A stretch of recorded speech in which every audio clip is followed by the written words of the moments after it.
All right, so I'm going to play for you a video of Chuck Todd, media pundit, getting absolutely schooled by Antony Blinken when asked about why the U.S. isn't entertaining a no-fly zone and why they don't want Putin to think that that is, at the very least, possible.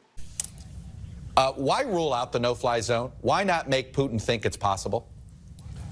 First, again, my admiration for President Zelensky has no bounds. And if I were in his shoes, I'd be asking and looking for everything possible from everyone in every place around the world. And as I said, what we've already done is extraordinary. And just to remind people, over the past year alone, from the United States alone, more than $1 billion in security assistance, lethal defensive weapons that are being put to very effective service by Ukrainians now in defense of their country, and other measures that we're looking at going forward. Just in the last week alone, Chuck, we have delivered more than $200 million worth of security assistance into the hands of Ukrainians. So all of that is ongoing, all of that's continuing. The President's been very clear about one thing all along as well, which is we're not going to put the United States in direct conflict with Russia, not have American planes flying against Russian planes,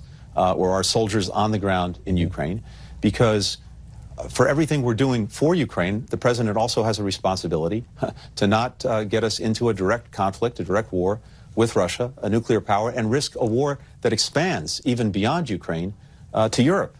That's clearly not our interest. What we're trying to do is end this war in Ukraine, not start a larger one. Let me ask you this. And by the way, keep in mind what keep in mind what a no-fly zone. Just so people understand too, what a no-fly zone means. It means that if you declare a space no-fly and a Russian plane flies through it, it means we have to shoot it down. Okay, that was glorious. Now, let me just state first and foremost, I don't like either one of these people. Chuck Todd's a fucking idiot, and Antony Blinken, I don't like him either. Insanely corrupt. I don't think he's that great at his job. But this right here, these remarks, I have to agree with, at least the part about the anti-no-fly zone. Just take a look at the question. Take a look at the question. Why not make Putin think it's possible? You know, corporate media, they never fail to amaze me with just the stuff that comes out of their mouth. Why not fail to make Putin think it's possible? You want to play around, you want to play mind games with a fucking lunatic like Vladimir Putin, making him think that a no-fly zone from the U.S. is indeed possible, like it has a chance of happening. You really want to, it's like you're playing Russian roulette. You seriously want to do this?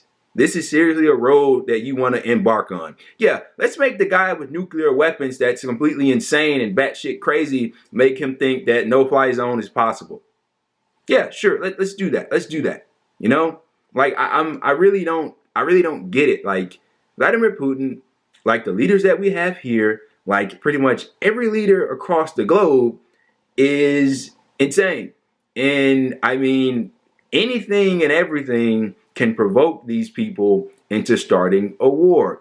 And what you want to do is try to diffuse that and make it not so likely to happen. But corporate media seemingly wants to take the opposite approach. No. Let's make this guy think, this guy that has nuclear weapons, by the way, think that, you know, we might shoot one of his planes out of the sky. Yeah, I'm sure that'll really ease the tensions of this entire Russia-Ukraine crisis. Yeah, great job, Chuck Todd. Really great question there.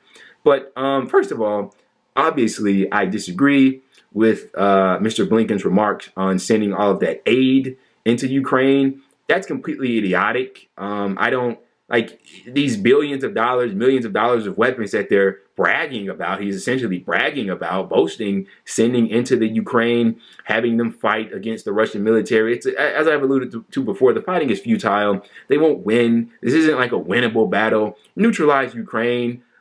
He was among the group of people that were calling the neutralization of Ukraine a non-starter. So he takes a lot of flack there.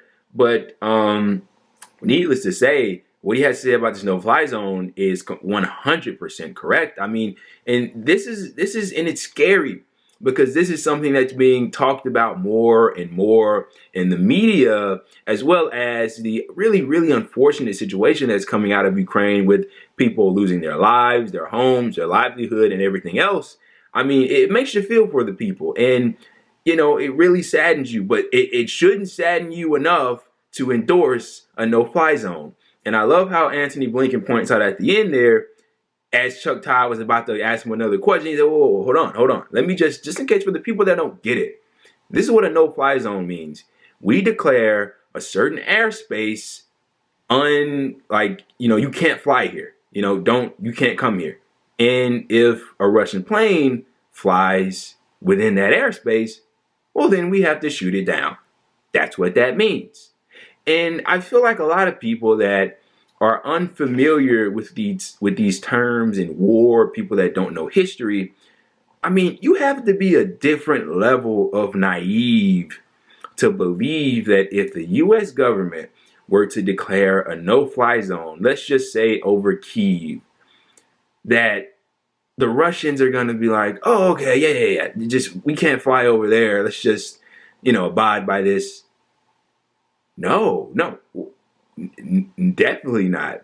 And the second a Russian plane gets flown through that airspace, as Blinken pointed out, well, then we have to take it out. Well, then what happens if the U.S. starts shooting, or NATO starts shooting Russian planes out of the sky? I have an answer. Ready? That's called a declaration of war. Oh, okay. Vladimir Putin gets word of it. Damn, the U.S. and NATO just declared war on us. Oh, okay, fine. Let's go nuke London. We just reached midnight. Congratulations. The end of humanity. I mean, this isn't... I don't understand how these things are being entertained the way that they are.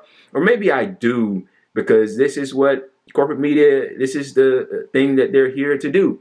This is the job that they're here to carry out.